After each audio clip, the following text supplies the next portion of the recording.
Hi, everybody. Welcome. In introducing our presenter and presentation today, I wanted to talk a little bit about courage. It takes perseverance to get smart. To really delve into technical literature, theory, research, and so on, it takes just rolling up your sleeves and digging in. That's hard work. But I think that's easy in comparison to what it takes to be both hip and smart. And by hip, what I mean is being able to take technical material and translate it into the language of the streets. Our presenter today is going to be presenting on emotionally focused therapy, which is rooted in the research of Dr. Sue Johnson, over 35 years of research. And I dare you to read this research and think that it's simple reading. And furthermore, Dr. Johnson's research is rooted in attachment theory, which itself stretches back over 50 or 60 years, all the way back to Sir John Bowlby in England, beginning in the 1940s and 50s. And in that tradition, Bowlby, Mary Ainsworth, Mary Main, Peter Fonagy. In fact, I also dare you to read Peter Fonagy and tell me that that's simple material. It's very, very technical, dense material. But Dr. Johnson has more recently, I'll call her Sue because she likes to be called Sue by her team of experts across the planet. Sue has called for people to take this material.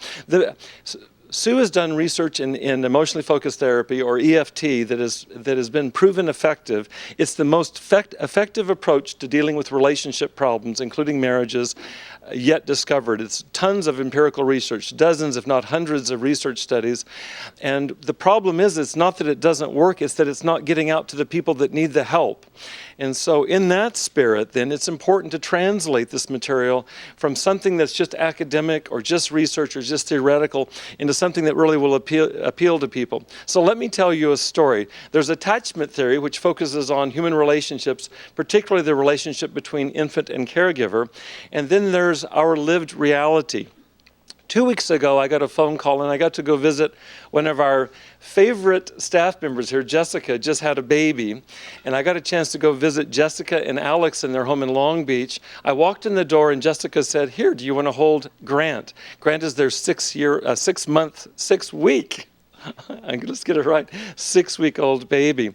As soon as I held Grant in my arms, I was lost, first of all, and they couldn't wrest him from my arms for the next bit of time until he was hungry.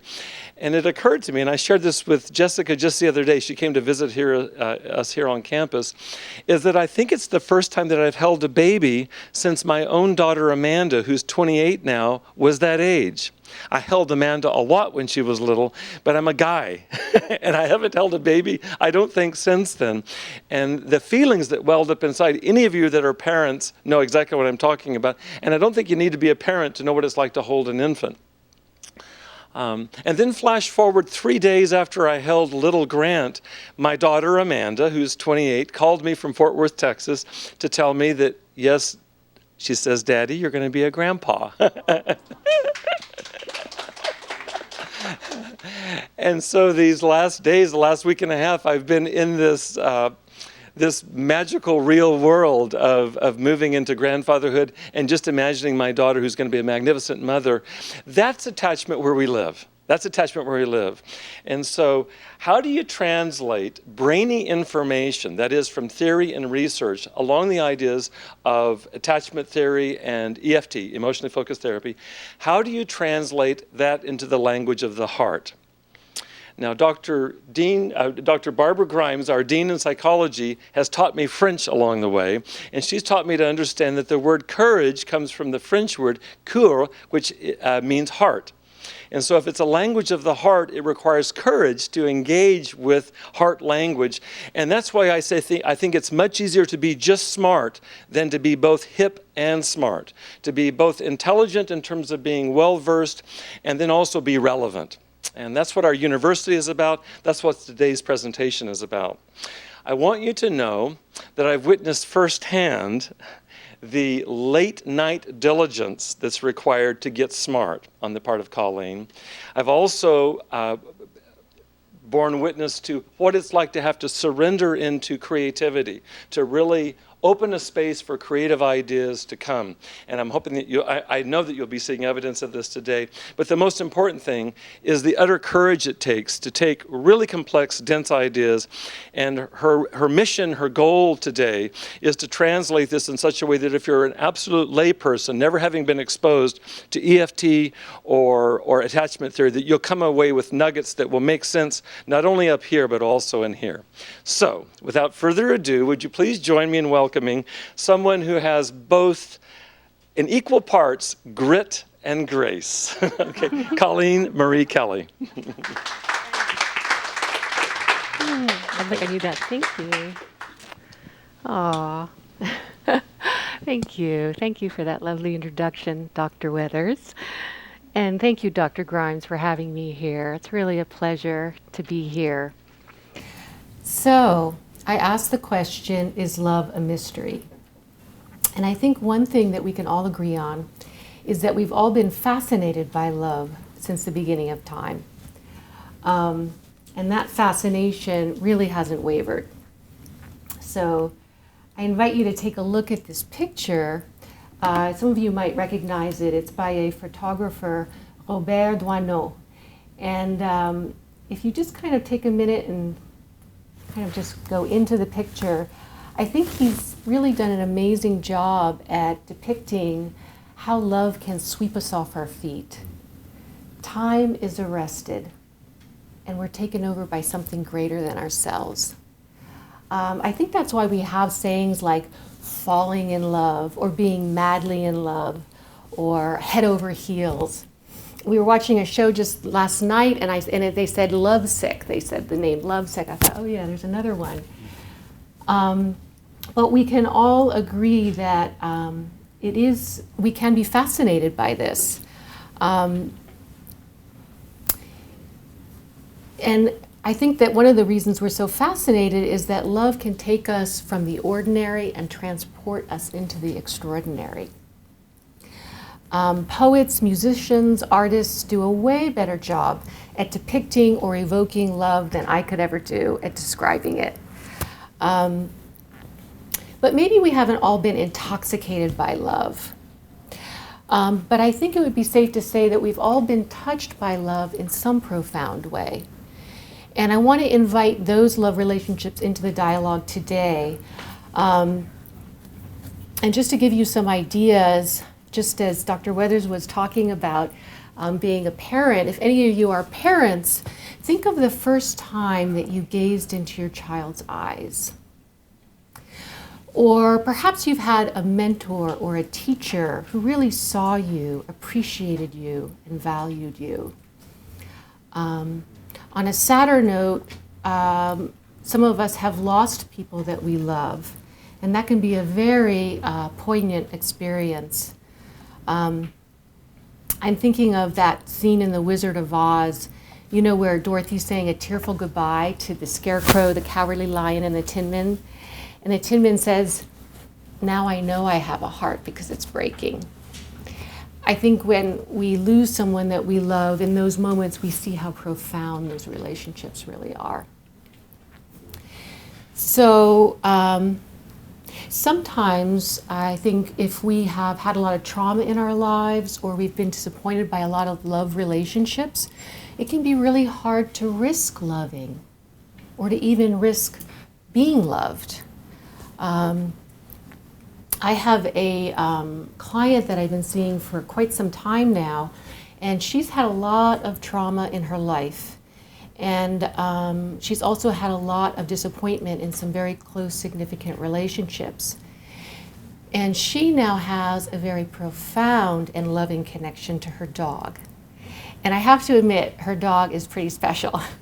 She brings him into her sessions with her, and he's pretty amazing. But I know that that dog is what gets her out of bed in the morning. Sometimes our pets can offer us safe ways to give and receive love.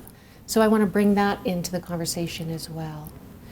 I think another thing we can all agree on is that love really is an experience. And I could stand up here and talk about it all day long, but I'm not going to come close to the experience.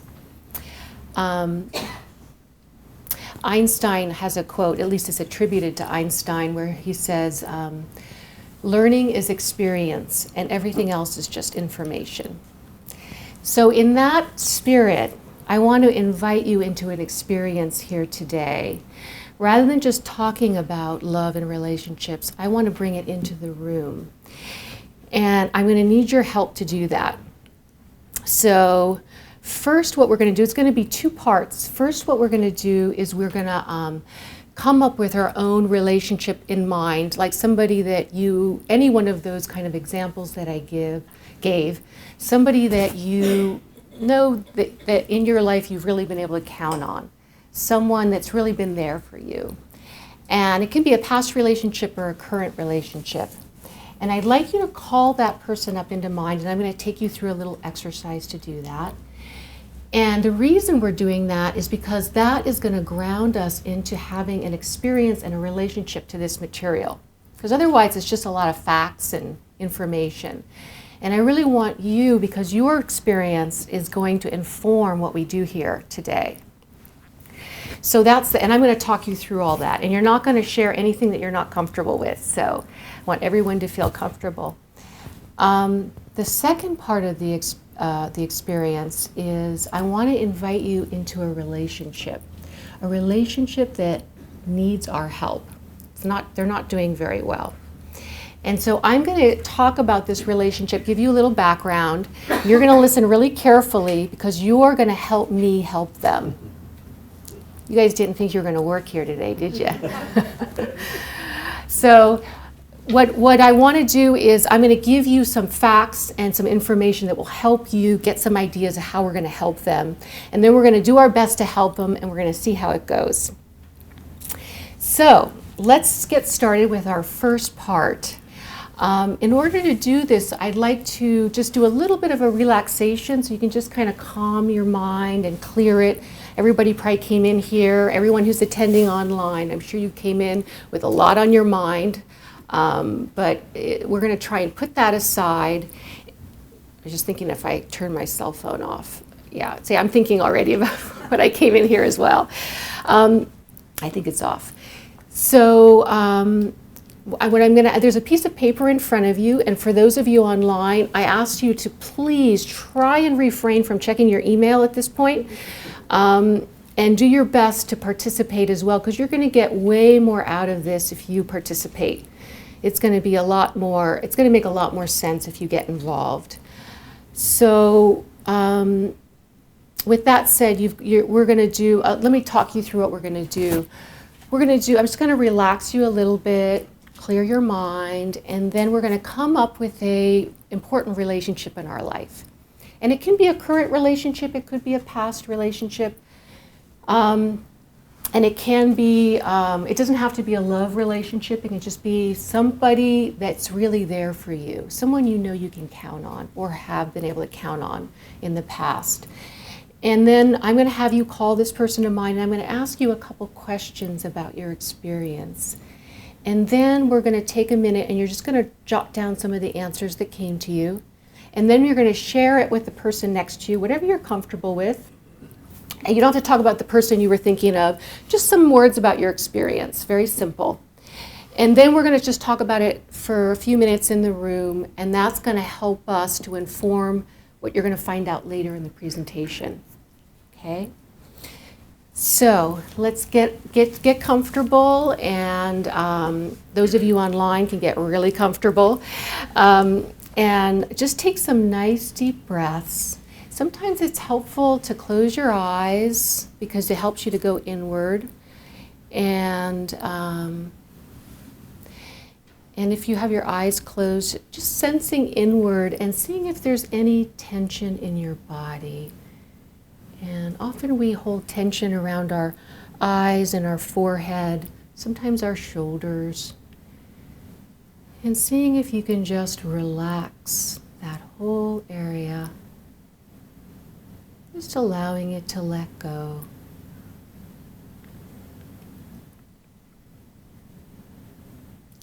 And now just for a minute or so, focus on your breath, the in and the out of your breath. You don't have to breathe any sort of way.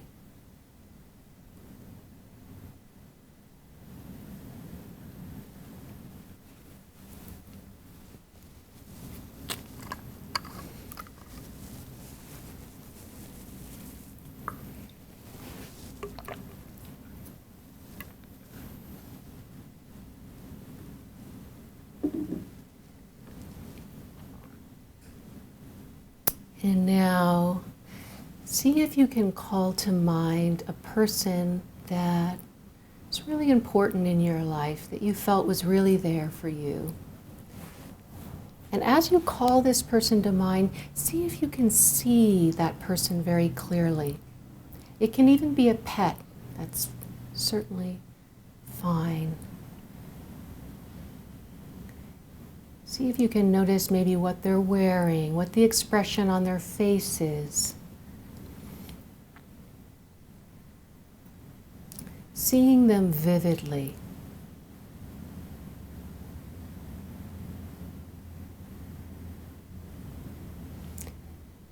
And now as you are holding this person in your mind's eye, see if you can tune into what your inner experience is. Are there any feelings coming up? Any thoughts? Any sensations? What comes up inside as you hold this person in your mind?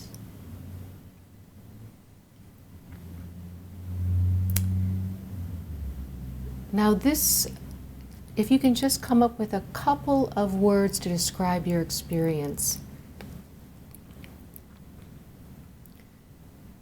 Just a few words to describe what's going on inside.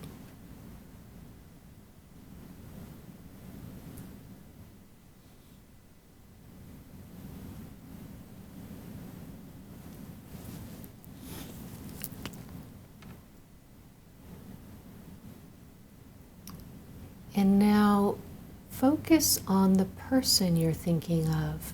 As you hold this person in your mind's eye, what words come up to describe this person? How do you see them? What's your experience of them?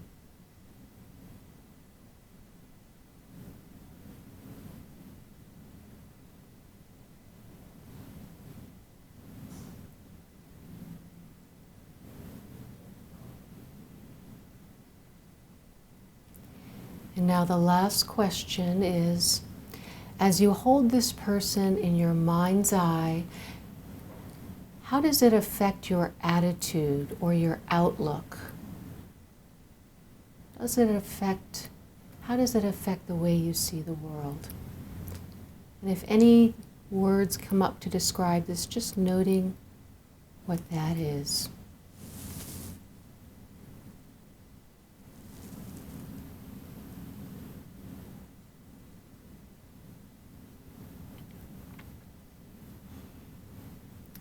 And now very gently, just letting go of this person's image, taking some nice deep breaths, and bring yourself back to the room slowly. If you have your eyes closed, opening your eyes very slowly. And now what I'd like you to do is, the questions that I asked, if anything came to you, if you could just jot down a few words, a few descriptive words. How did you feel inside yourself when you were thinking of this person? How did you feel toward the other person? And did it affect your attitude in some way, your outlook? How did you feel inside? Were there any thoughts or feelings that came up as you were holding them in your mind? How did you feel toward this other person you were imagining? And the last one's a little abstract. If nothing came, that's okay. Did it affect your attitude or your outlook in any way?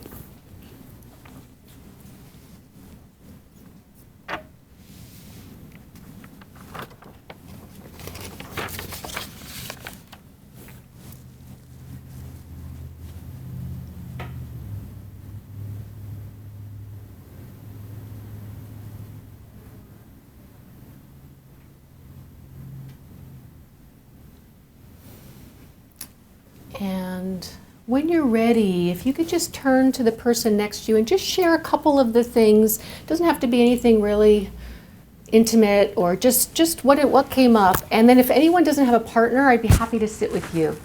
So.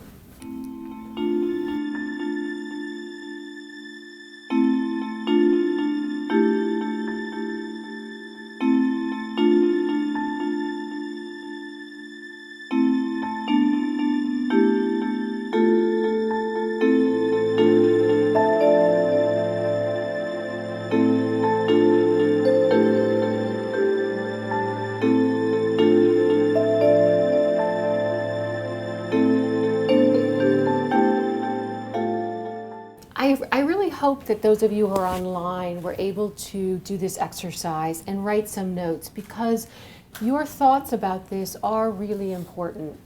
And if you wanted to chime in with something profound that you came up with, or just something that came up from you from one of the questions, please go ahead and type it in. And sometimes there's a little bit of a delay. We might not be able to get to it right away, but if we can, we'll definitely, I want to bring you guys into the conversation. So I wonder if we have some brave people that want to share any one of the answers to one of the questions. Just what came up, like what were some of the descriptive words? Anyone want to share? Yeah. I could ask you just one second. Oh. And I don't want you to have a mic in front to inhibit you guys from sharing. Try and forget it's there. We're all just, I don't want that to hold you back. So go ahead. I'd love to hear from you. Thank you. This was an interesting experience because as I settled into it and I started visualizing my husband who has passed away, it felt good. You know, I remembered the wonderful relationship we had and everything. But what was really profound was when you were bringing us out of it. Yeah. I saw him slipping away again, and it really, yeah. But I feel so fortunate to have had that in my life. Yes, yes. Reminds me of what we were talking about, or I was saying about losing someone. That can be so painful as well as positive. Yeah, thank you for sharing that. Yeah. Anybody else? I'd love to hear some thoughts about. Mine was my wife, and after this, she definitely is my better half, apparently. So I started off humbled just because of thinking about all that she does for me, and no questions asked, just kind of who she is and what she does. And then I realized that I'm attached to her. If I think about myself, in any part of myself, she's there. So I felt like we're attached that way, and then started to feel selfish because I realized all that she did, and maybe I don't give back as much as she gives to me. So then that inspired me to be better and to go back. So I have the humbled, attached, selfish, and then inspired to be better and give more back to her so that she can smile as much as she makes me smile. Yeah, that's lovely. Wow. It's funny how you just take a minute and reflect on something like this, and it bears some like unexpected things, right? Some unexpected fruit, you know. That's really lovely. Some nice insights from that. Yeah. Yeah. I also thought about my wife. My first feeling was happy, just in general, and then cared for, not my first thoughts, and then connected. And about her, I thought about thoughtful, supported, and friend. And then, like you said, the last thing would be probably the most impact for me is not really, I don't get so much into experiential things for myself, but the benefit was more impactful for me. Like what's been the outcome of the relationship, not just the feelings. And I think that I value things deeper, and I think that is an overall, an arching thing that everything in my life I value in a deeper way than I ever have before. Owing to this connection and this Yes, relationship? Wow. that because of her, I see the value in things. I see that things are special and have meaning in a way that I I felt more like the world was plastic, kind of, like didn't really matter. You kind of like, like fast food. You eat it, it suits a need. You kind of like it, but it really doesn't matter. And being with her has really helped me have a deeper value. And it made me want to search more, too, and find value in things that I never before, would have thought to find value in. And then it's made me realize that also the specialness of connecting more often with people, with things. And so the end result for me is all the outcome is the most, special. I think remember to hold on to all those things you said, because you're going to see a lot of what you said repeated later when we get to looking at some of the theory and stuff. But that was just so beautiful. As you were talking, I was thinking to myself, I almost had that feeling of like, first you're living in black and white and then you go to Technicolor. It's like you're able to experience life more deeply. What a gift. And to think that a relationship can evoke that it really speaks to the power of relationships. Yeah. We have an online learner here who agreed very much with our first participant here who focused on her late husband. She was thinking of an elderly woman friend who passed away this last year, who has been a friend of hers for more than 20 years. And what she noticed was really a longing to stay in that moment, and also a sense of safety. Sense of safety. That's great. Remember that. So, and she wanted to linger there, stay there. It felt so good. I don't want to go out of that cocoon, That's lovely. Yeah. Does anybody else want to share? Yeah.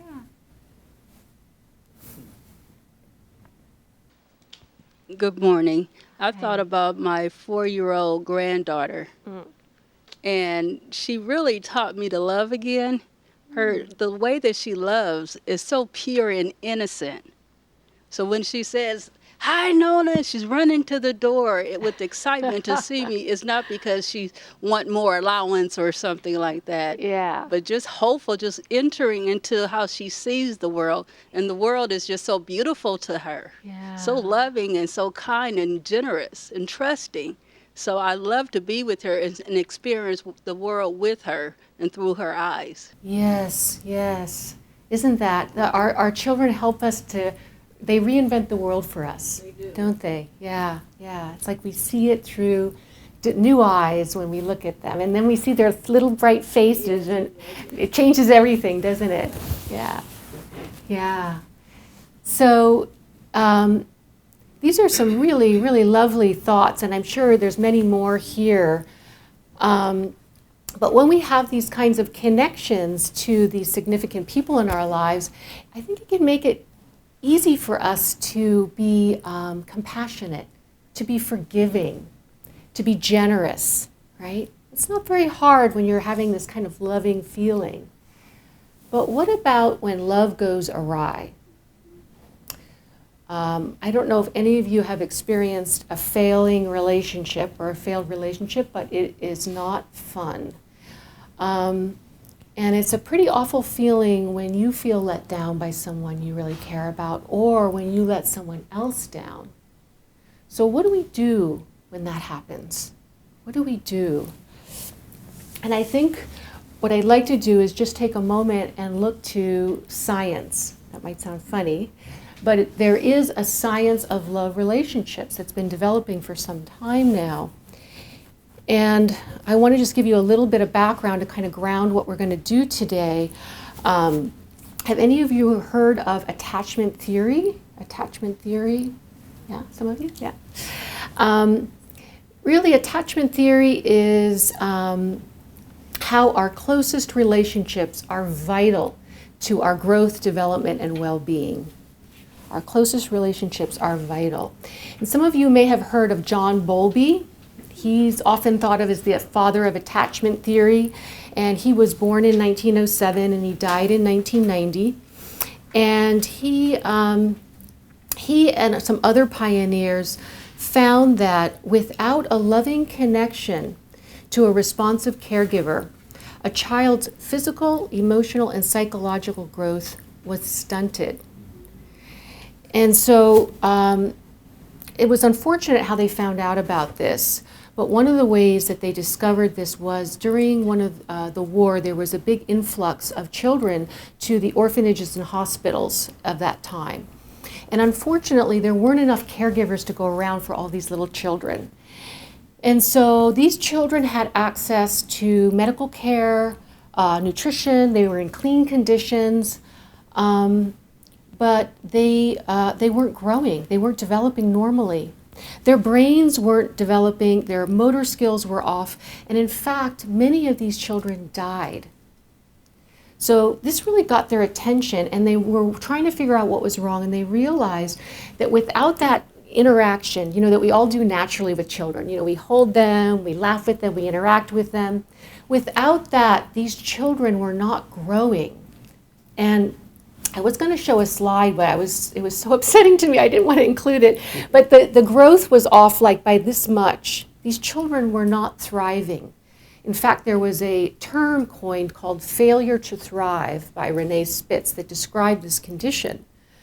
And so this really got their attention, and it turned how we think about relationships on its head.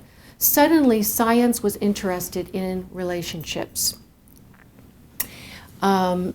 So one of the things that Bowlby found was that children learn through interactions with their caregivers.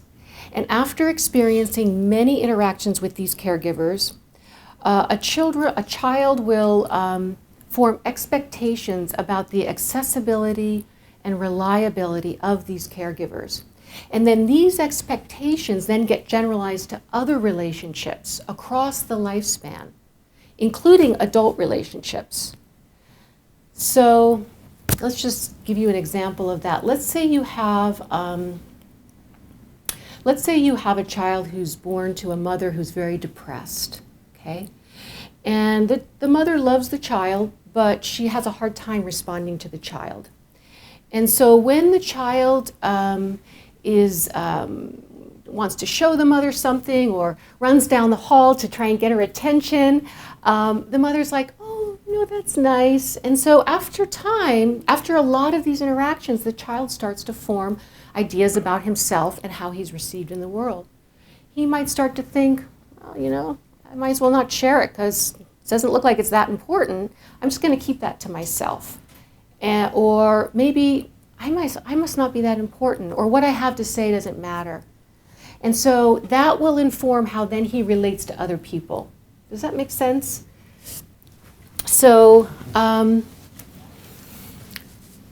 so we now know, they found that, okay, the parent-child or caregiver-child relationships are very important, and they affect our adult love relationships. So they started to look into and research adult love relationships. And that's where adult attachment theory was born. And now the research and study in adult attachment theory is coming up on 3 decades. And one of the pioneers, or one of the big people in the forefront of this theory, is a Dr. Sue Johnson that Dr. Weathers had mentioned out of Ottawa, Canada. And she's done something really cool. She's taken a lot of this research and she has applied it practically to the couples that she's worked with. And the way she started doing this was she was taping all of her couples, and her colleagues were taping all of her couples. And she was in the basement watching these tapes over and over, like, what is going wrong in all these relationships? She started to see trends and patterns. She started to notice certain things. And as she started to notice certain things, she realized, wow, what a powerful correlation there is to this adult attachment theory. And so she developed a very elegant model, which is now known as emotionally focused therapy. And that's called EFT for short. It's a lot easier to say. So Dr. Sue Johnson now has a good 25 years of her own research. And in fact, I'm going to show you guys a clip of a groundbreaking piece of research that just came out months ago. And it's pretty fascinating, and we're going to see that a little bit later in this presentation. But Sue Johnson now has, EFT has a body of research, 25 years, and it's quite impressive. It reports that 7 out of 10 couples who undergo EFT move from distress to recovery, and that improvement is sustained over time. 90% of people who undergo EFT show significant improvement. So that's pretty impressive in our field, pretty impressive research. So EFT really is at its heart an experiential approach, hence our format today. In EFT, you don't sit down and watch and look at a couple and you don't sit down there and judge them and tell them what they're doing wrong. You don't tell them how to talk to each other. You enter inside their experience. And together, you go on a journey together and you have an experience. And hopefully, well, we all know that the bad news is that you can't manufacture love. Right? But the good news is you can create the right conditions for love to flourish. And that's what I want to do here today.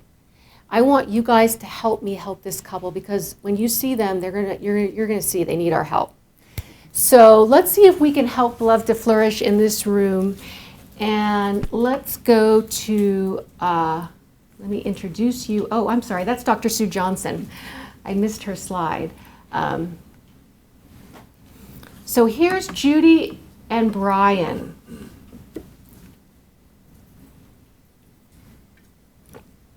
Does that look familiar to anybody? They're not doing so good. They got a big, they're in parallel but separate universes. Have you ever felt that when you're with somebody, you're like in parallel but separate universes? Well, let me give you a little bit of background, and I want you to listen closely because we need to help them. So here's Judy and Brian. They've been together about 10 years. They're married, and they have a lovely daughter named Jessica. She's 4 years old. They both love her very much. Now, Brian is an architect, and he was out of work for a while, which was a big strain on their relationship. And Brian now has a job at a new firm. He's been there a little over a year, and he's working very hard. After being out of work, he wants to get this right. So he's spending long hours at work. He's really kind of stressed over his job, although it seems to be going pretty well. Judy is a writer, and she works out of the house. So she's home a lot, and she takes care of a lot of the child care and the householding tasks. But Judy's getting a little fed up with, well, not a little, a lot fed up with Brian.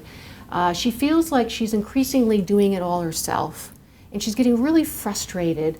Brian's getting home really late from work. He seems distracted and preoccupied on the weekends, and she's getting pretty fed up. Okay, so here's the struggle, and here's what happens. So you can see that tensions have been pretty strong around the house. They've been arguing a lot. So let's go to present day now. It's Judy's birthday week. And because her birthday falls in the middle of the week, Brian and Judy decide, hey, let's celebrate on the weekend. And then we can involve Jessica, we can have your folks come. It'll be really fun. So they both agree to celebrate her birthday on the weekend. And the day that Judy's birthday falls on, Brian has a big presentation at work. It's his first presentation at his job for a new client. So he's got a lot riding on this. So Judy knows he's going to be preoccupied that day. She's already acknowledged that. And so they decide, as I said, they're going to have the birthday celebration on the weekend. But Judy's talking on her phone to her mom on her birthday. Her mom calls her on her birthday and calls to wish her a happy birthday. And Judy's talking on the phone to her mom, and she's saying, you know, Mom, I'm really worried about our relationship. It's not going well. I feel like Brian, just his head isn't into it. It seems like he doesn't care anymore. And we have so little fun anymore these days. So Judy's mom, in a generous moment, says, hey, how about if I take Jessica? You guys have a quiet, romantic dinner tonight. You deserve it. It's your birthday. And Jessica is like, wow, that's great. Would you really do that? And so her mom says yes. So Jessica is trying to be considerate. She realizes, Brian, this is a big day for him. I'm going to surprise him. I'm going to get dressed up, and I'm going to get a dinner from our favorite place. And we're going to, I see some people shaking their heads out there. You can already see it coming, can't you? Okay, but stay with me, okay? Suspend disbelief. So Judy gets ready, and she is, I was trying to think of what slide's next. She's waiting for Brian, and she's all dressed up, and it's cold out, it's raining, so she puts a fire in the fireplace, and she's waiting for him, and she's waiting for him, and she's waiting for him. And she's wondering, what the heck is going on? And she waits for him longer, and then she starts to get worried. What if he got in a car accident? You know what? The heck with this, I'm going to call him. She calls him, goes right to voicemail. Okay, well, he's got to answer my text. She texts him, doesn't answer the text. So now she's really worried. Okay, let's switch over to Brian and find out what the heck's going on with Brian. So Brian goes into work that day, and he is getting ready for his presentation, and his boss suddenly springs on him, you know what, you really need to make these big changes because I don't think it's going to work the way it is. Brian is so anxious, so he works like a madman, makes all these changes, and thankfully the client is late, so he has a little more time to make the changes. His boss gives him the okay. He gives the presentation, and it goes great. Brian is so excited, he's beyond himself. I mean, this is his first big client, so he is thrilled. And so he and his boss debrief afterwards, and he is so excited to tell Judy the good news. He's driving home, and he's got the music blaring, and of course he forgets to unsilence his cell phone. And so he drives home, and this is how their romantic dinner goes. Okay, so not very well, as you can see. So Judy says to Brian, oh my God, Brian, really?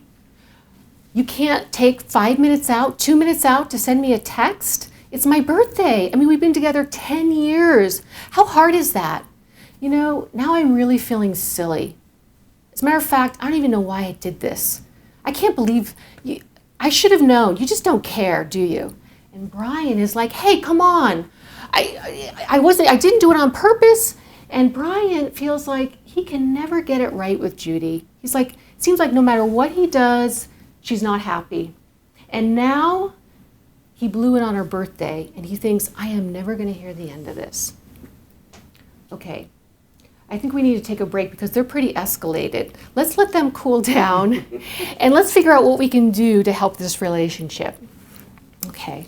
And by the way, as we're going through this, it's really helpful if you can see if you can identify with anything. Because if you can identify with, I see some smiles, that's good.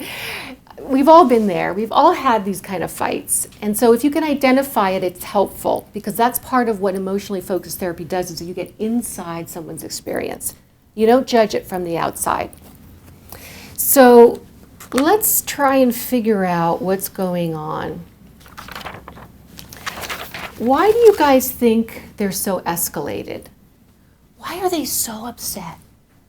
Can't they just sit down and have a calm, rational conversation? I mean, it's just really a misunderstanding, right? Why? Any ideas of why they might be so upset? Any ideas?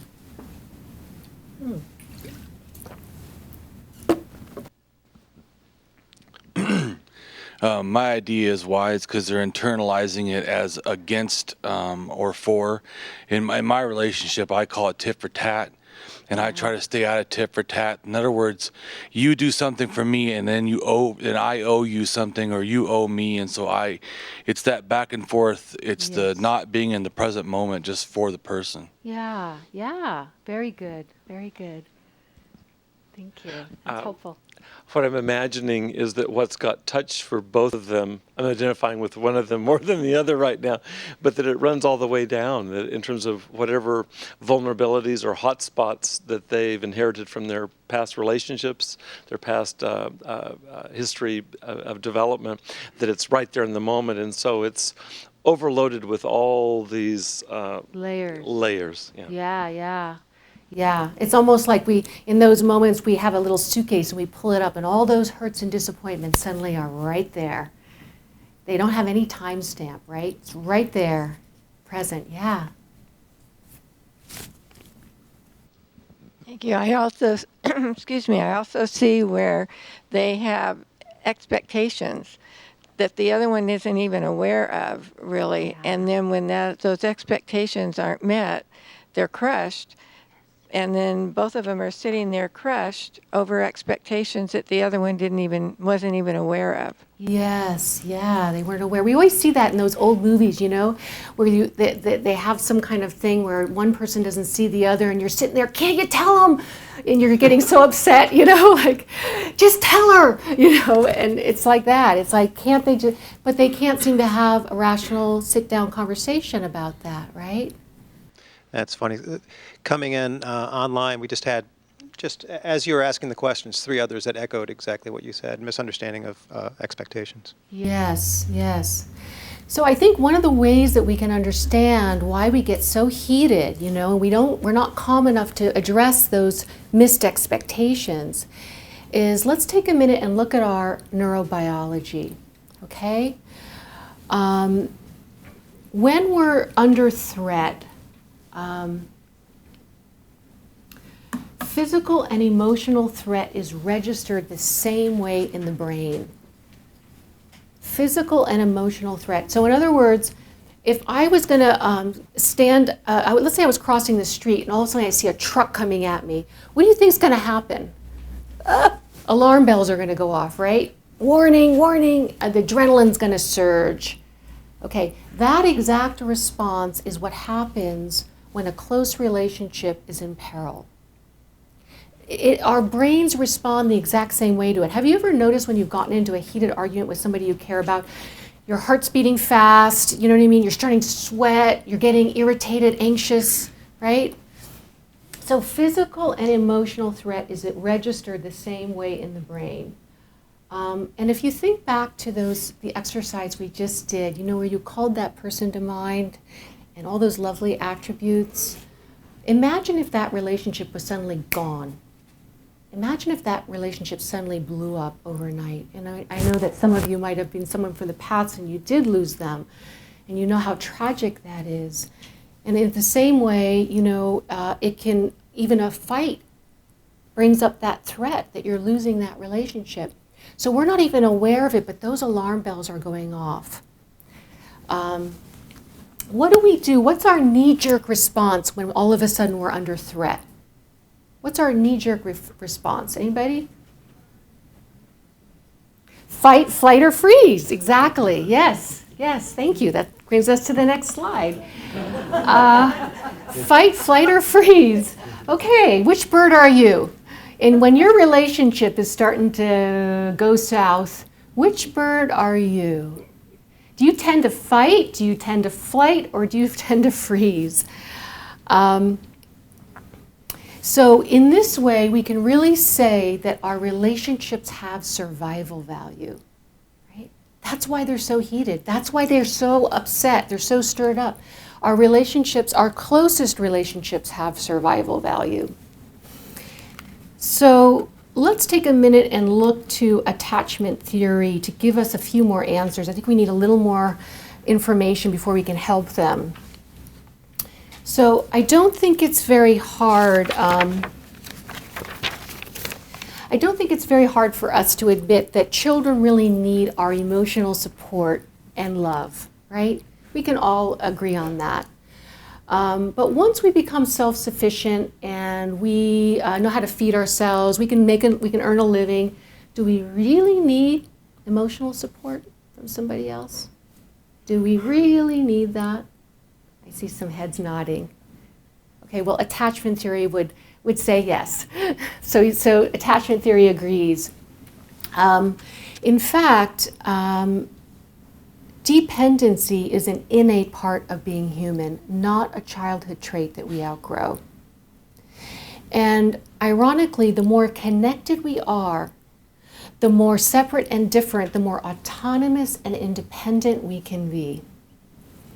In a parallel way to child attachment, adult attachment is all about a partner's accessibility, availability, and responsiveness. So dependency looks different in an adult relationship than it does in a parent-child relationship. And of course, there's some obvious ways that we can all acknowledge. One is, of course, there's no sex in a parent-child relationship. That's not a part of that. The other is that we really don't look to our children to meet our emotional needs. At least we shouldn't, right? So those two ways it's different, but there's a lot of ways that it's very similar. One of them is that we are co-regulating all the time. And what does co-regulating mean? Co-regulating is that your emotional state is going to be affected by the other's cues, behavior, and feelings.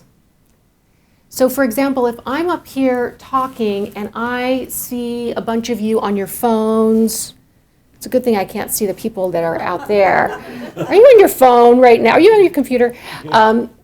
So I can, so let's say a lot of you are on your phones, or let's say some of you are going like, with that glazed look in your eye. Or even worse, maybe you're talking with someone and giggling, okay? That's gonna affect me, right? I'm gonna probably lose my place, I might speed up, but it's gonna affect me. We affect each other, and never more so than in our closest relationships. Have you ever wanted to tell someone something and you're really, like something that was really important to you, and you really care about this person and the person is just not there? It's not a very good feeling, is it, right? So co-regulation, this couple here, I mean, does she look very accessible, available, and responsive? Right? I love the look on her face. So we are very much affected by the other. Secure dependence complements autonomy. In attachment theory, they believe that there's really no such thing as being completely independent of another person. Nor do they look at someone being overly dependent. Instead, it's thought about in terms of effective dependence or ineffective dependence. Right?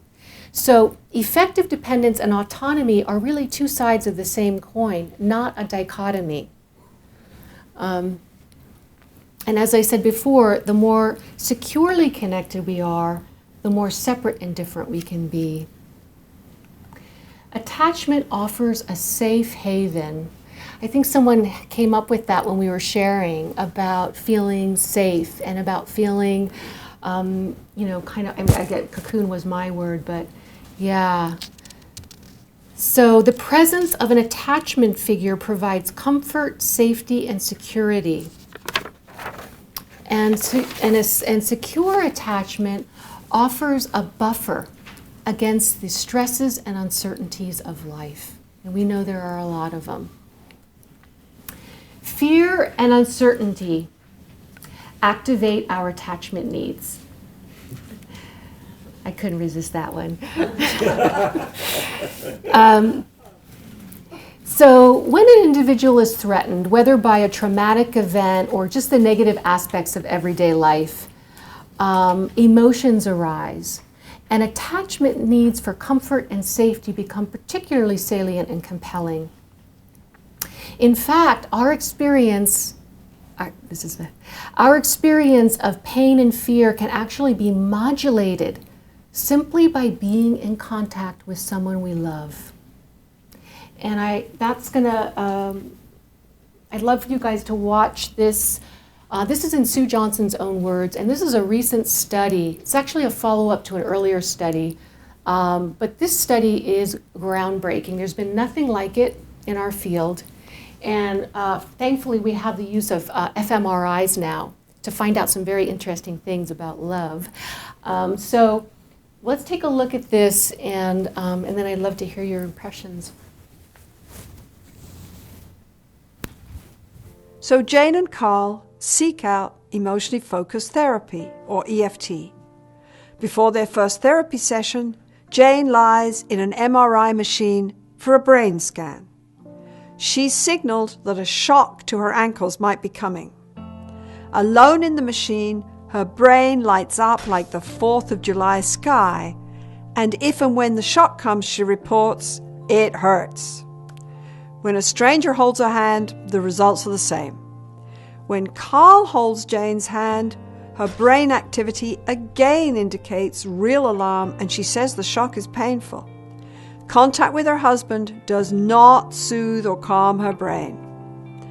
After Jane and Carl's last therapy session and bonding conversations, Jane is again alone for the fMRI, and her brain lights up when she sees the X, indicating a shock is coming, and the shock hurts. When a stranger holds her hand, her alarm response and her pain are a little less.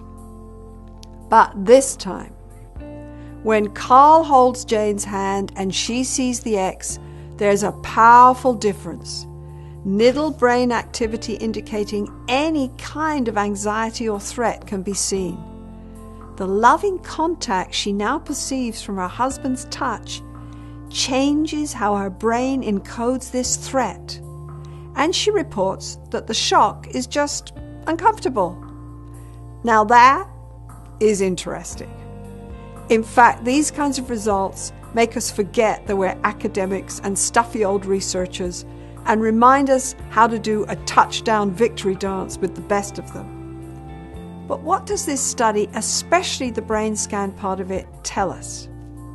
First, that when we make sense of love, we can tune into the attachment channel and shape loving feelings in therapy. Yes, you can evoke this mysterious thing called love just by talking in a new way, a deeper, more emotional way with each other. And when we shape this connection, we can change the way our brains respond to threat and pain. Love is a safety cue that literally calms and comforts the neurons in our brain. Second, these results support all the new research on adult love and bonding. They confirm that secure bonds offer us a safe haven from the perils of life and a respite from anxiety, not just when we're 2 or 3 years old, but as adults. The quality of these bonds then have profound implications, not just for happiness, but for mental and physical health and our ability to face life and its uncertainties with poise and grace. This is just the beginning of the new science of relationships. Is there anything more important for us to understand and shape? We all fear facing life alone, and we all long for loving connection, a hand to hold that changes our world into a safer place and soothes our brain. This reminds me of a saying by Jackson Brown: life is slippery. Take my hand. Basically, this kind of research takes a lot of money to undergo with an fMRI, and it's a big deal. And it's a follow-up to an earlier study. But basically what happened in this study is that she brought in couples that were willing to come in who were in distress, having trouble, and she put the woman. We asked before, we said, why didn't they put the man under the MRI? But they said they would love to, actually, but they didn't have enough money to do both, so they picked the woman, interestingly enough. So so they put the woman underwent the MRI, and she was told that when she saw this X in front of her, that she was going to get a shock to her. There was, I think, a 20% chance that she was going to get a shock to her ankles. And so, as you can imagine, going into the MRI, it's pretty anxiety-provoking. And so when she saw that X flashing, they could see from the fMRI that all the fear centers and the alarm centers lit up in her brain, telling her, uh-oh, watch out. And then they had a stranger hold her hand, and there was just a tiny little difference. It was a little better, a little less intense. And then they had her husband hold her hand, who they weren't in a very good place at that point. And again, the fear and the alarm went off. This couple, and along with a number of other couples, underwent emotionally focused therapy and found a way to move through the difficulties in their relationship, find a way to talk to each other. And then when they redid the same thing, again, the X, fear centers lit up. Then the person who held her hand that she didn't know, a tiny little difference. But then when her husband held her hand, her brain barely lit up. She was fine. And she said it was just uncomfortable as opposed to really scary. So she, not only was her self-report of significantly less stressed, significantly less pain even, but we could even see it in the fMRI. Does that make sense? So now that I think we can probably all agree, hopefully, that we all have these attachment needs, that they're a fundamental part of being human, right? We don't really outgrow them. What do we do when we don't get these needs met? What do we do when we don't get our attachment needs met? Okay, I think I'll just go on from here. There's a limit, thankfully, because this presentation isn't that long, there's only a limited finite number of ways that we handle not having our attachment needs met. And it's basically organized along a continuum.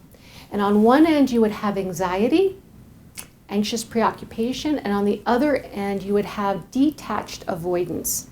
And usually when we get frustrated, don't have those needs met, we usually fall somewhere along the continuum, anxiety or detached avoidance. Let's see if we can take a look at what that might look like. This would be more along the anxious end. He would be more, so he might be saying to her, I feel anxious when you move away. I need you to hear me. I need you to respond, and I'm going to keep trying until you respond. Okay? We often call that person in EFT the pursuer. So sometimes when you don't get a response, you can up the ante. Do you ever hear the saying, any response is better than no response? So sometimes you can go to very aggressive attempts to obtain a response from a loved one. This is really done for drama, so I'm not condoning behavior. I'm just saying that sometimes it can look a little crazy, but now we're understanding why. So if that person's not responding, I've got to get some response, so I'm going to do whatever I can to evoke some kind of response. Now, this woman would be organized more along the detached avoidant end. And if you took him out of the picture, she kind of looks like she's just fine if you took him out, right? But what we know about people who are more organized along detached avoidance is they may look fine on the outside, but inside they're highly aroused. Have you ever gotten into an argument with maybe your teenager? And the teenager, you're saying, what are you doing? And the teenager is going like this. They look just fine, don't they? But usually inside, they're not just fine. They're maybe anxious or they're afraid, but they're not showing you. And that's what, so the avoider or the deep person who's more of what we would call in EFT the withdrawer, more of the withdrawer. The withdrawer is really trying to protect himself or herself. Like in this case, I'm not going to let you even see that you're bothering me. I'm moving away because I need to protect myself. So when we don't get our attachment needs met, we tend to do kind of one of two things. We have a certain tendency. So with pursuer and withdrawer, who do you think might be the pursuer and the withdrawer? Is that kind of obvious? Okay. So this picture reminds me of, when you're standing in the checkout counter and you see those tabloids, those awful pictures, that are taken at the most inopportune moments. We have no context in those pictures. I feel so bad for those people because we have no context. They're usually in some kind of relationship distress. And it's drama. It looks like drama, right? But there's a reason. We're starting to see there's a reason why people get so upset and aroused. So, pursuer and withdrawer. So, there's not a lot of action going on here, but if you just take a look at this picture, do you have a sense of who might be the pursuer and the withdrawer? You can just shout it out if you think of, who do you think's who's the? The man in white is the pursuer. Is that what you're going to say? Yeah, the man in the white is the pursuer. Yeah, so it might go something like this. If you can imagine them kind of trying to have a dialogue. I asked you a question. Don't you have something to say? I mean, you're just going to sit there? And she's feeling like, yeah, I'm going to sit there. As long as you're going to talk to me like that, I'm going to sit here. And then she decides that she's really not going to answer him if he's going to talk to her like that. And then what does that lead him to believing? Well, okay, so you really don't care, so I'm going to up the ante even more.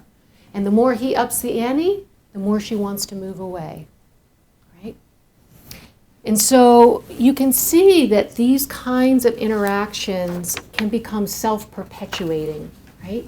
The more I pursue, the more you withdraw, and the more you withdraw, the more I realize you just don't care, and so I'm going to make you care.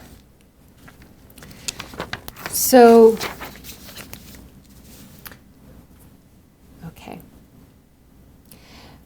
Why do we adopt these attachment styles? Why the crazy behavior? Why even do this? We know we're not getting our attachment needs met necessarily, but what function does this provide, being a withdrawer or pursuer? What function does this provide? This is really important because this is going to help us help Brian and Judy, okay? This is the only slide, well, the only other slide I have text on, so that's why I felt it was that important. Okay, why do we do these crazy things? Because these behavioral responses protect the self from rejection or abandonment or help to regulate our emotions. If any of you have ever had a panic attack, you know how intense that is? You'll do anything to stop that.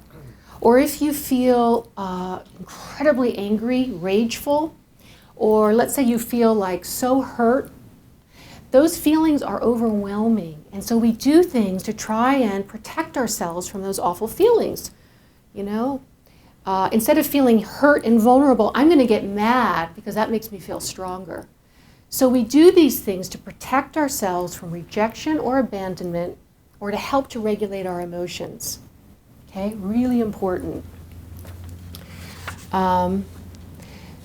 So now, I think now that we know all the ways that things can go wrong, we need some good news. We need some good news to bring back to Brian and Judy. The good news is these attachment strategies that can become self-perpetuating, they can change. When a person has a compelling emotional experience of comfort and safety that disconfirms past fears and biases and allows internal working models to be updated, expanded, and elaborated. That was a long. Let's unpack that, okay? Let's bring that down to practical application. What does that look like? So let's just start with the first part. What would be a compelling emotional experience? And I'm going to give you the answer to that. And actually, it's not my answer. This is from a very interesting research study out of the University of Texas. And it was a 5-year study, and they found what the biggest predictor of a failing marriage would be 5 years into it. What is the biggest predictor of a failing marriage? Start thinking. Sex, money. How you argue. How you argue, conflict, how you fight, parenting issues. We could probably name a lot, right? Okay, drum roll, the biggest predictor of a failing marriage 5 years into it, according to this study, is lack of emotional responsiveness. Lack of emotional responsiveness.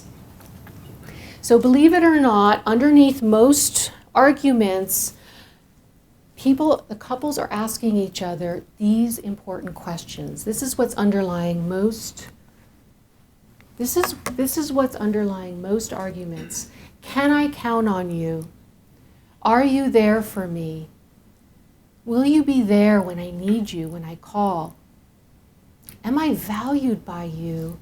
And do I matter to you? And if you think about it, really, most arguments, if you really knew that these were big yes answers, don't you think it would be a little easier to talk about sex, talk about money?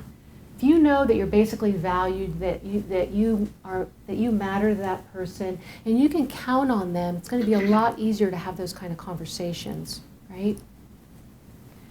So, okay, now we've got some really good stuff to bring back to Brian and Judy. So let's go back to Brian and Judy and let's take a look at where they're at the morning after the big blowout. Okay? Here. Okay, have you ever had a breakfast like this? This is the I'm fine breakfast. We're fine. But we know that they are anything but fine, right? They're struggling. So now I need your help.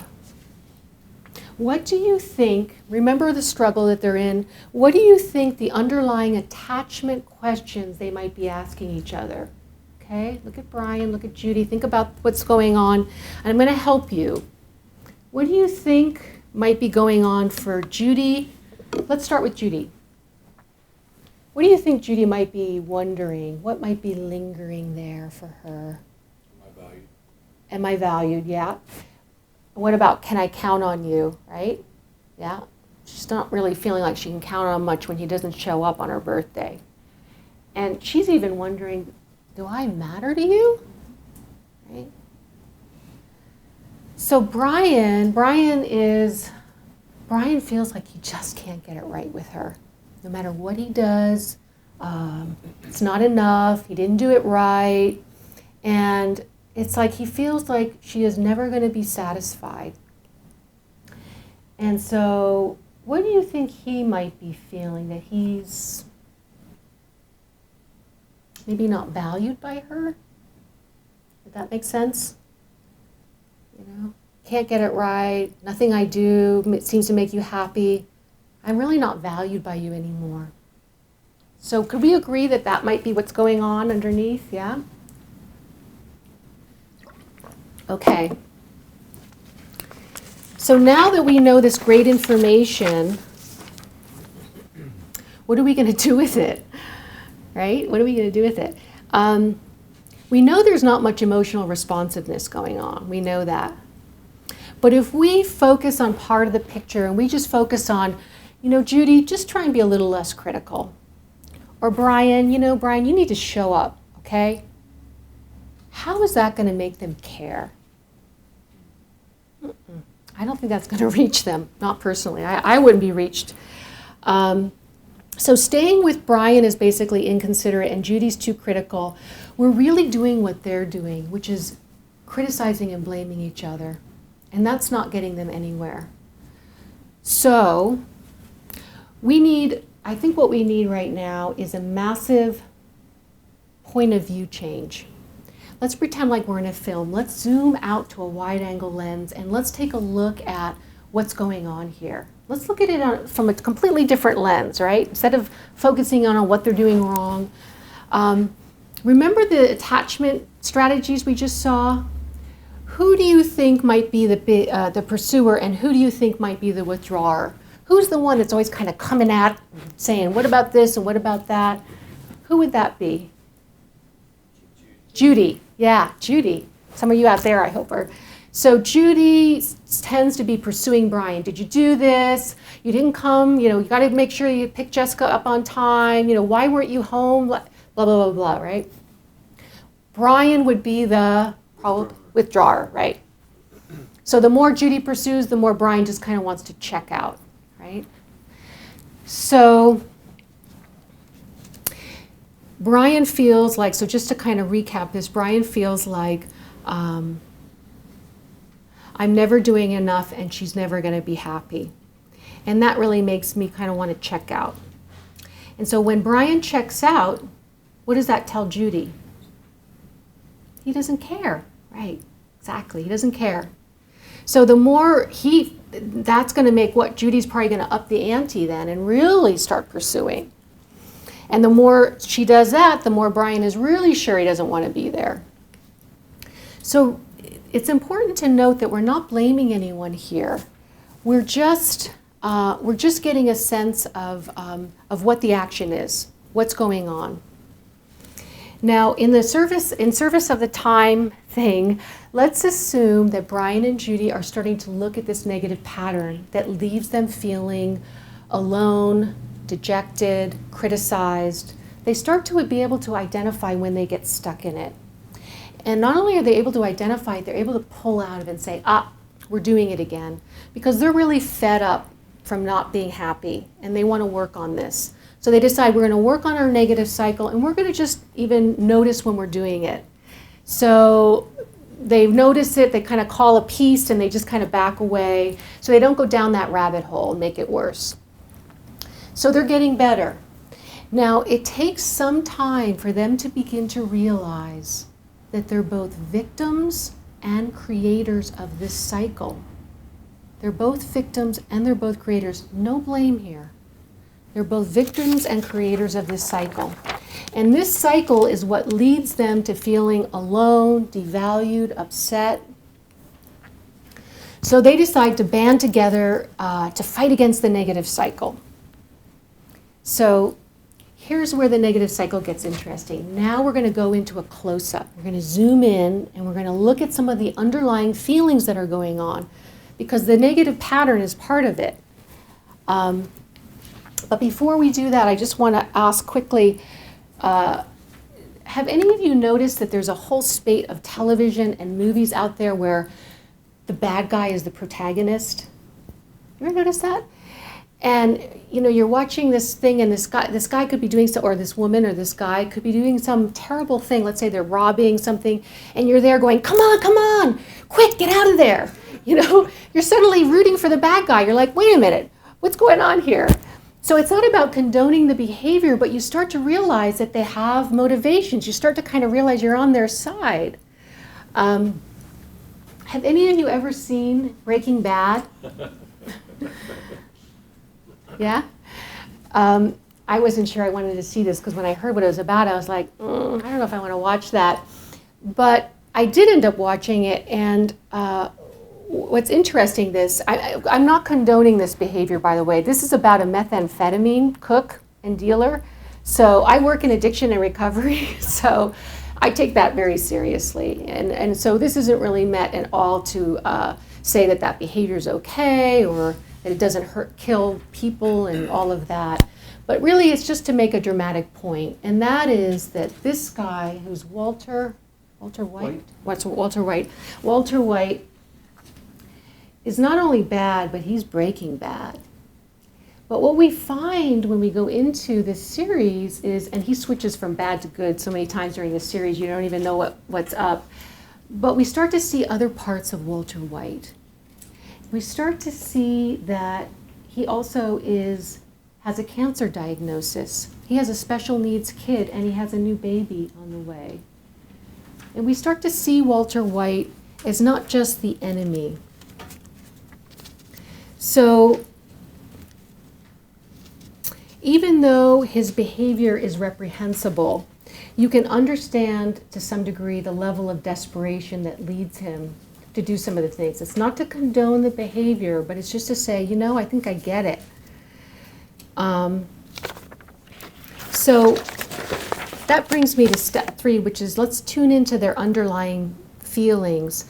So if we go back to Judy and Brian, let's see what's underlying, and that means that it's not evident on the surface. That's a hint. So let's go back to that fateful evening where everything went wrong. We knew it was bad leading up to it. But let's say Judy is waiting for Brian. She just lit a fire in the fireplace. He's not late yet. What do you think might be going on? And you can just shout out some ideas. What feelings might be going on right now for Judy? Abandoned. She's not abandoned yet. She's just waiting for him. She's excited. Well, you're talking about a fact. I'm talking about a feeling. Yeah, but she's not. But Brian has not let her down yet. She's just right now. Oh, where is he? She just lit the fire. He's not late yet. Anticipation. Yes. Hope. Excitement. Yeah. Maybe a little longing for how they used to get together. Right? So now Judy's starting to wait. And wait some more. And as she's waiting there, she's wondering, where the heck is Brian? What could he be doing? What could he be doing at work that's so important? So she imagines him at work like this. Or worse, like this. Oh, no. Okay, now what might she be feeling inside? She's ticked, right? She's pretty angry. She's getting pretty fed up. Let's switch over to Brian's point of view. Brian gets there. He gets the revisions from his boss, as you recall. He's working so hard, and he's trying to get that all done. This is Brian at work, okay? And Brian, as you recall, goes through the presentation, goes really well. He's on his way home to Judy. He's feeling good. What might be going on for him then? Excitement, anticipation. Can't wait to see the look in her eye, right? Okay, so he walks home, he gets home to Judy, and this is what he comes home to. So what does that make Brian want to do? Move away, shut down, exactly. He doesn't see this part of Judy. He doesn't see that at all. Which Judy do you think he'd be more responsive to? That's kind of a rhetorical question, isn't it? Okay.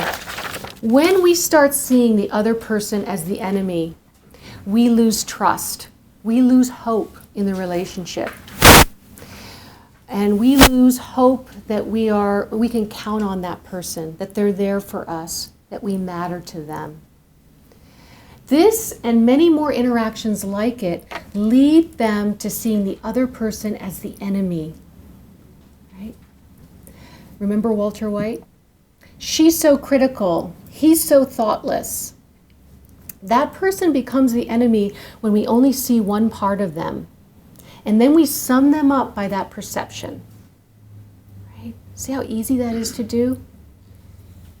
Now, the good news here is Brian and Judy are getting sick of their negative cycle. So they've been working on this for a while. And they're starting to be able to recognize when they get caught in that dance, they're starting to pull out, and they're starting to own their own behavior in the dance. Oh yeah, I see when I go after him, he wants to move away. Oh yeah, I see I'm checking out again. They start to be able to see that. And very slowly, they start to be able to share some of the underlying feelings that we just talked about. Judy's able to tell Brian how she got all dressed up and was so excited to see him that night, and that she really misses those ways they used to connect. And Brian is able to convey to Judy how important it was for him to see that look on her face. When he was out of work, it was so hard for them, for the family. He finally got this big thing, and it wasn't just for him, it was for the family. He wanted to see that look on her face. So they begin to expand their view of the other person. Their past fears and biases are being disconfirmed. Brian starts to see that underneath Judy's badgering is really a cry for help. And when he sees it that way, it's a little easier for him to respond to her. And Judy starts to realize, well, Brian then conveys also to Judy that, you know what?